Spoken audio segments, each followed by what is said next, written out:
والموت عادة صالحة لإزالته.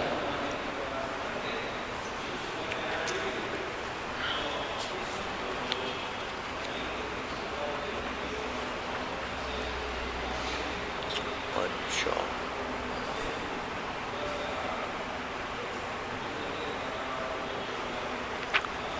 اب یہ ایک اعتراض ہوتا ہے تو اس کا وہ انما التعلیل سے جواب دیتے ہیں۔ سوال یہ ہوتا ہے کہ تم نے یہ زور لگا دیا کہ بھئی یہ منصوص کے حکم میں جو تغیر آیا ہے یہ تغیر نص سے، تعلیل سے نہیں ہے۔ تعلیل سے اگر حکم متغیر ہو جاتا تو پھر تمہارا اعتراض صحیح تھا۔ یہ جواب دیا نا؟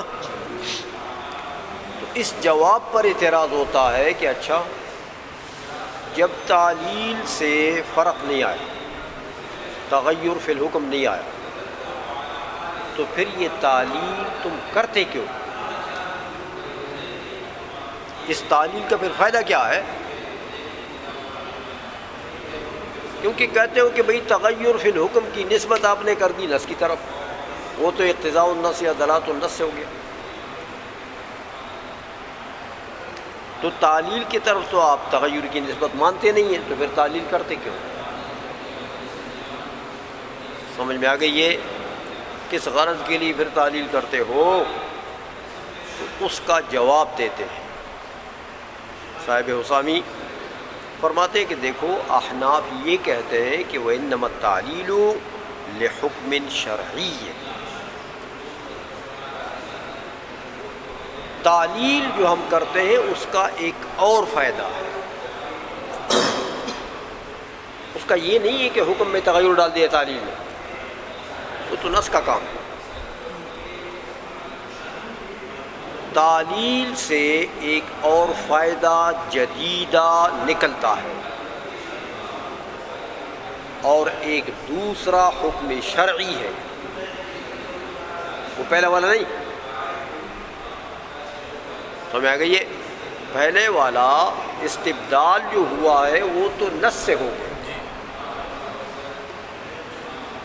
تو تعلیل سے ایک دوسرا حکم شرعی ثابت ہوتا ہے، وہ یہ ہے کہ چلو یار زکوٰۃ کے باب میں تبدیلی شاۃ سے قیمت کی طرف یہ تو نص سے ہو، استبدال تو یہ تو نص سے جس کا جواز ثابت ہو گیا۔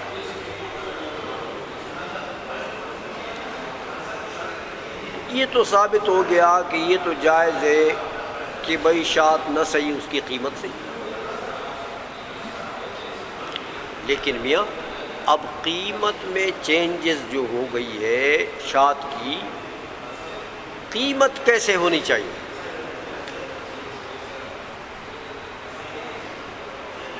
قیمت کیا چیز ہونی چاہیے؟ سمجھ آ گئی ہے؟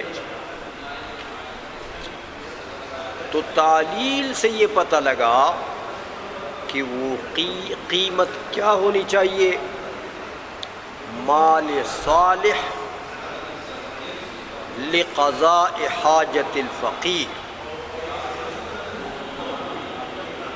تعلیل سے کیا پتہ لگا؟ یہ حکم شرعی ثابت ہو گیا کہ میاں قیمت جو ہے ہر چیز نہیں بنے گی،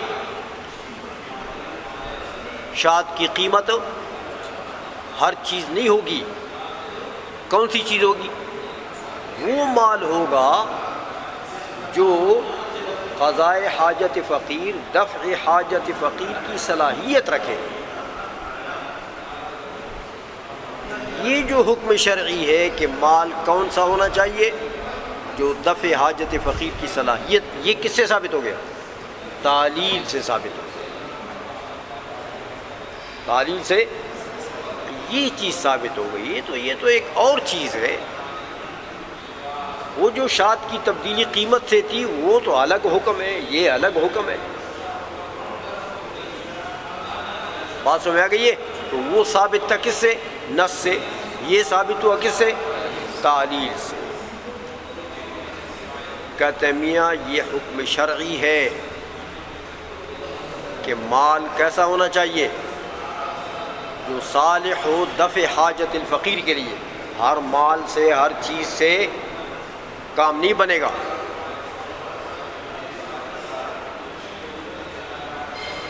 سمجھ آ گئی ہے؟ جیسے دیکھو فقہا مثال دیتے ہیں اس کی کہ ہر چیز جو ہے وہ قیمت اشاعت نہیں بن سکتی.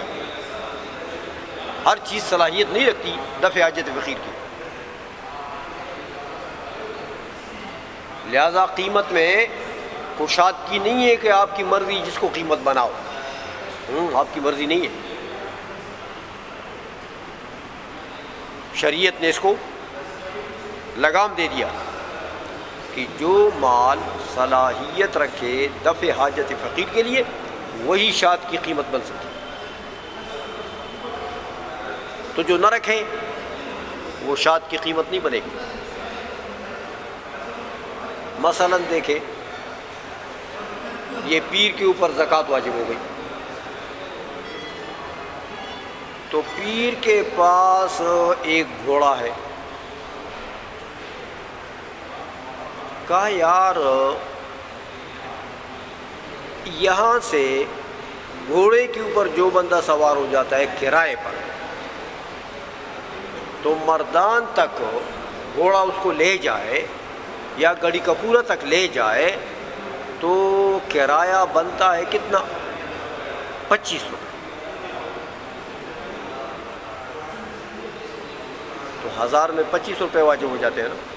میں کہا یار ہے 1000 روپے کی زکوٰۃ تو ادا ہو جائے گی نا. وہ فقیر آؤ، وہ انوار کو کہا آؤ آؤ تجھے گڑی کپورہ جانا ہے نا؟ انہوں نے کہا ہاں جانا ہے. ہاں میرے گھوڑے کے اوپر سوار ہو جاؤ اور گڑی کپورہ چلے جاؤ. زکوٰۃ میں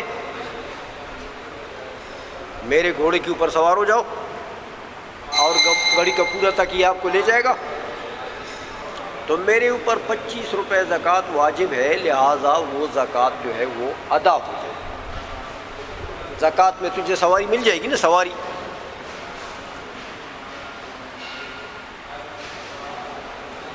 تو اس طریقے سے اگر پیر زکوٰۃ ادا کرنا چاہے کہتے یہ زکوٰۃ ادا نہیں ہوئی، اس لیے کہ یہ تو گھوڑے کے منافع، گھوڑے کی سواری، گھوڑے کے منافع اس نے زکوٰۃ میں دی. تو منافع جو ہے وہ دفع حاجت فقیر کے لیے صلاحیت رکھتے ہیں.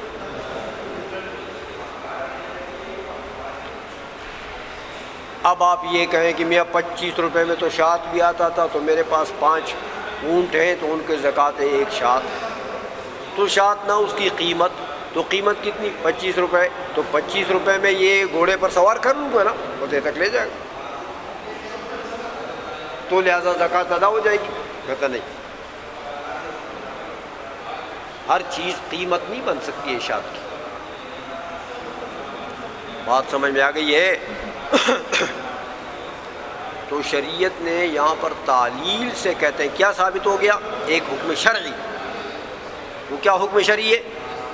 کہ ایسا مال شات کی قیمت بنے گا جو مال دفع حاجت فقیر کی صلاحیت رکھے.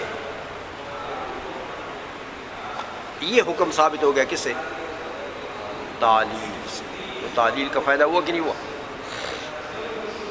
اس لیے فرماتے ہوئے انما التعلیل لحکم شرعی.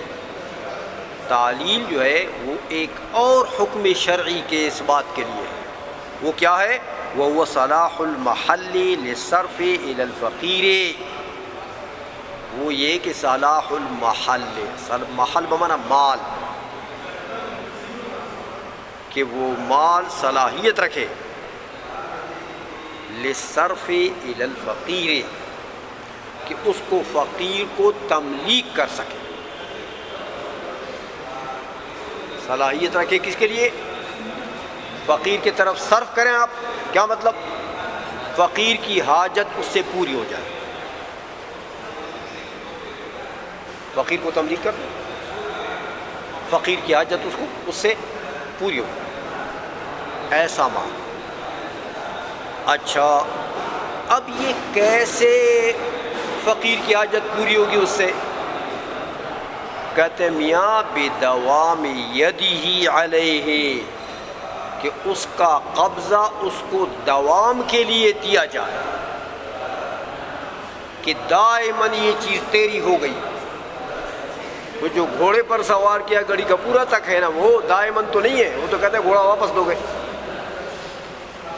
تو منافع پر ید دائماً ہو سکتا ہے. کسی نے مکان کرایہ پر دیا، چلو یار کرایہ جو ہے وہ زکوٰۃ میں ہو جائے گا، منافع زکوٰۃ میں نہیں ہوتا. سمجھ میں آ گئی ہے کہ اس میں دوامیت نہیں ہے. تو فقیر کو ایسی چیز دینی چاہیے، ایسی چیز صلاحیت رکھے گی جو فقیر کا ید اس کے اوپر دائمی ہو، واپس نہ لیں آپ اس سے. بات سمجھ آ رہی ہے؟ اچھا، بدوام یدہ علیہ. اچھا، بعد الوقوع للہ تعالی بابتداء الید. ید دائمی فقیر کا ہو گیا، قبضہ دائمی فقیر کا ہو گیا، لیکن کب ہوا؟ کہتے پہلے دیکھو، زکوٰۃ دینے والے نے زکوٰۃ واجب کی نا اس کے اوپر، تو واجب زکوٰۃ دینا یہ کیا ہے؟ عبادت. زکوٰۃ دینا کیا ہے؟ عبادت مالی. تو عبادت کا مستحق کون ہے؟ فقیر. فقیر کو پوچھتے ہو؟ عبادت کا مستحق کون ہے؟ اللہ جل مجدہ. تو میاں جب عبادت کا مستحق اللہ ہے، مالک زکوٰۃ زکوٰۃ ادا کر رہا ہے، ادائیگی زکوٰۃ عبادت ہے. تو یہ عبادت جو کر رہا ہے اس کا مستحق کون ہے؟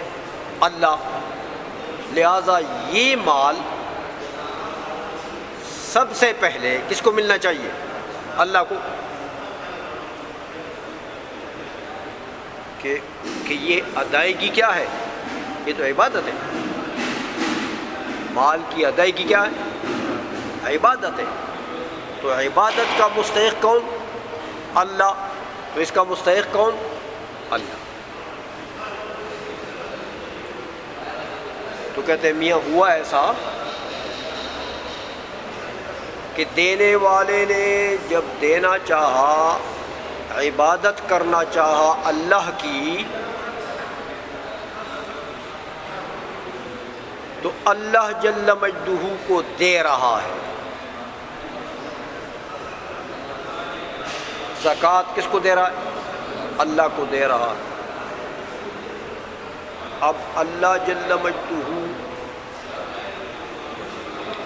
کی شان تو زکوٰۃ کے قبض کرنے سے بہت عالی ہے کہ وہ ہاتھ کرے کہ دو منٹ. اس سے تو ہاتھ اور ہاتھوں کے جسم اور جسمانیات سے تو وہ منزہ ہے. تو وہ تو ایسا قبض نہیں کر سکتا اس میں. ایسا قبض تو کہ وہ لے لے. تو اس نے کیا کر دیا؟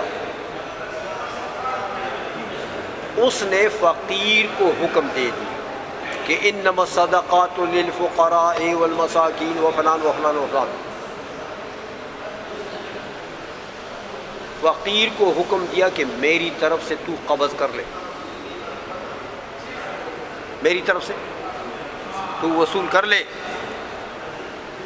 تو ابتداءً جو فقیر کے ہاتھ میں آ گیا، یہ فقیر کا ہاتھ کیا ہے؟ یہ فقیر نائب ہے قبض میں باری تعالیٰ کا.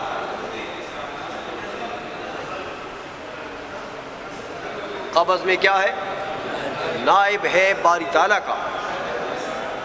تو پہلا قبضہ جو فقیر نے کر لیا یہ کس کے لیے کر لیا؟ باری تعالیٰ کے لیے،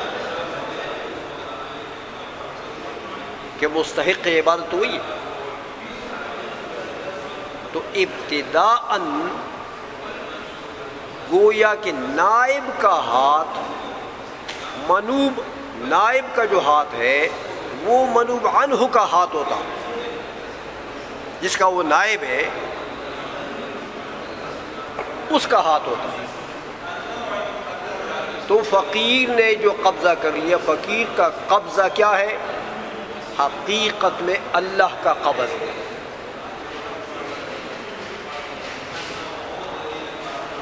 کہ نائب اور منوب عنہ کا حکم ایک ہوتا ہے.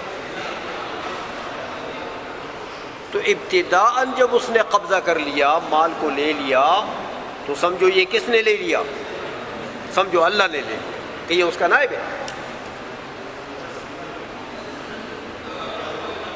لیکن ثانی الامر میں پھر یہ مال فقیر کا ہوگا. ابتداءً کس کے ہاتھ میں گیا؟ باری تعالیٰ کے. بقاءً کس کو ملا؟ فقیر کو. بات سمجھ میں آ گئی ہے؟ اس لیے فرماتے ہیں کہ میاں یہ ایسا ہوگا کہ بدوام یدہ علیہ، کہ اس فقیر کا ید اور قبضہ جو ہے وہ اس مال کے اوپر دائمی ہوگا.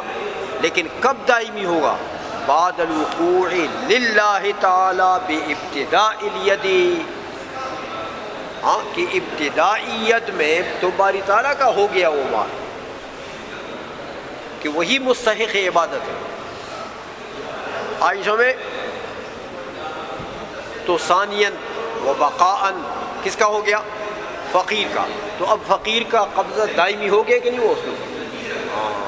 ایسی چیز جس کے اوپر فقیر کا قبضہ دائمی ہو وہ صلاحیت رکھتی ہے شاد کی قیمت بننے کی، شاد کے بدل بننے کی. تو یہ چیز ہمیں معلوم ہوئی کس سے؟ تعلیل سے. یہ ایک حکم شرعی ہے کہ نہیں ہے؟ یہ معلوم ہوئی ہے تعلیل سے.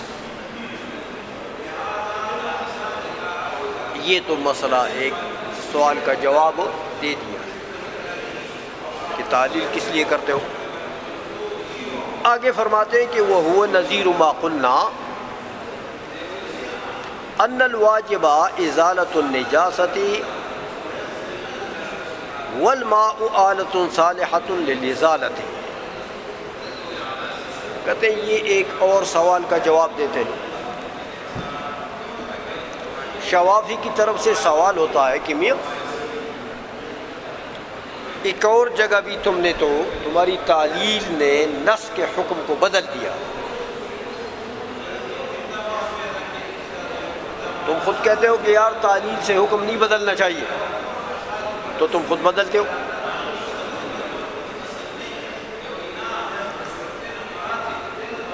دیکھو نص کے اندر موجود ہے کہ ثم اغسلیہ بالماء. وہ جو حضور نبی کریم صلی اللہ علیہ وسلم نے اس عورت کو طریقہ بتایا کہ پہلے اس کو کرچو پھر اس کا غسل بالماء کرو. تو یہ جو ازالہ نجاست ہے، کپڑے کے اوپر نجاست تھی، وہ حیض کا خون تھا، تو اس نجاست کے ازالے کے لیے حضور نے کیا فرما دیا؟ غسل بالماء. غسل تو نص میں کیا چیز آ گئی ہے؟ غسل. ثم اغسلیہ امر ہے کہ غسل بالماء واجب ہے.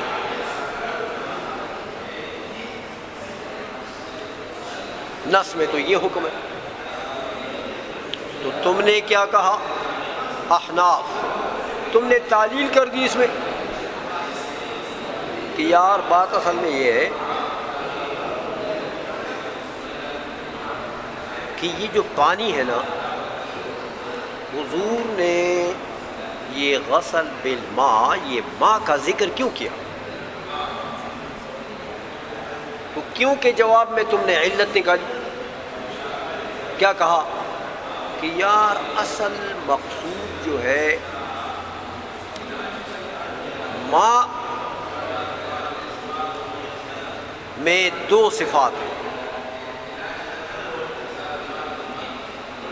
ایک رقت کہ وہ رقیق ہے،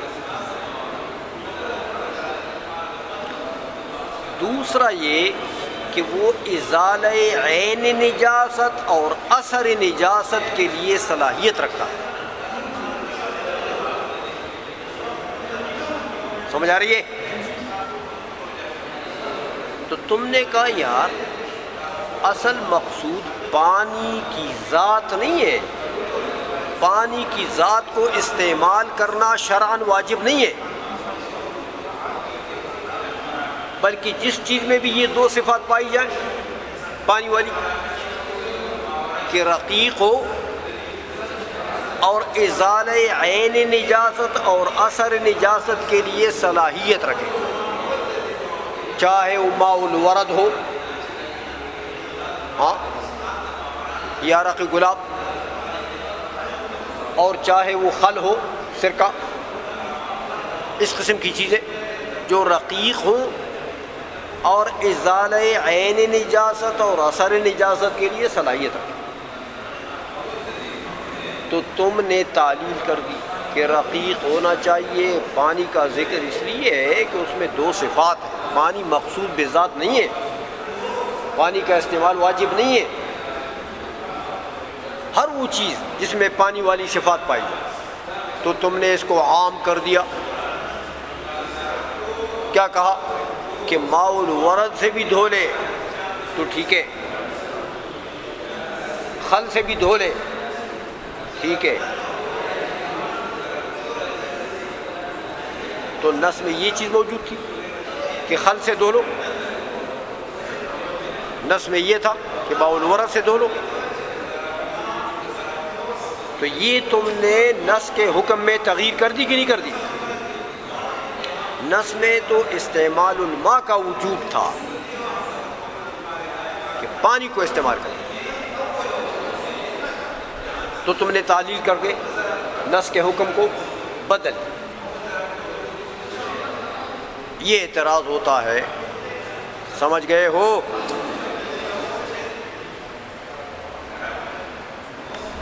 اس کا جواب دیتے ہیں کہ نا میاں،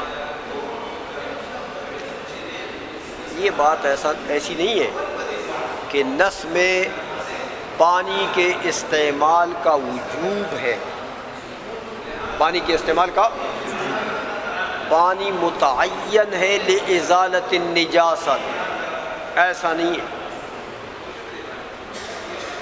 میاں۔ اگر ازالہ نجاست کے لیے استعمال الماء واجب ہوتا تو فرض کرو ایک کپڑے کو نجاست لگ گئی ہے، کپڑے کے ایک حصے کو، ہاں یہ نجس ہو گیا، اب تم کیا کہتے ہو؟ ازالہ نجس کے لیے کیا ضروری ہے؟ استعمال الماء، نص میں ثم اغسلیہ بالماء، تو اگر استعمال الماء واجب ہے تو چاہیے یہ کہ میں اس جگہ کو کینچی سے کاٹتا ہوں، پھینک دیا۔ اب اس کپڑے کو پاک کرنے کے لیے استعمال الماء واجب ہے، تو اگر یہ واجب ہوتا تو پھر اس کا ساقط ہونا نہیں چاہیے۔ سمجھ آ گئی یہ؟ اچھا، یا یہ کپڑا پلید ہو گیا اتنا، تو میں نے اتنے حصے کو آگ میں ڈال دیا، آگ نے اس کو جلا دیا، تو کپڑا پاک ہو گیا کہ نہیں ہوا؟ تو استعمال الماء ہوا ہے. تو اگر استعمال الماء واجب تھا تو پھر ساقط کیسے ہو گیا؟ سمجھ میں آ گئی ہے؟ تو میاں ایسا نہیں ہے، نص میں وجوب استعمال الماء نہیں ہے. نص سے جو مقصود ہے وہ ازالہ نجاست ہے. ازالہ تو ثم اغسلیہ بالماء، اس کو غسل کرو ماء سے، یعنی ازالہ نجاست کرو. باقی رہا ماء کا ذکر، تو میاں ماء کا ذکر اس لیے نہیں ہے کہ ماء عین ماء معین ماء کا استعمال واجب ہے.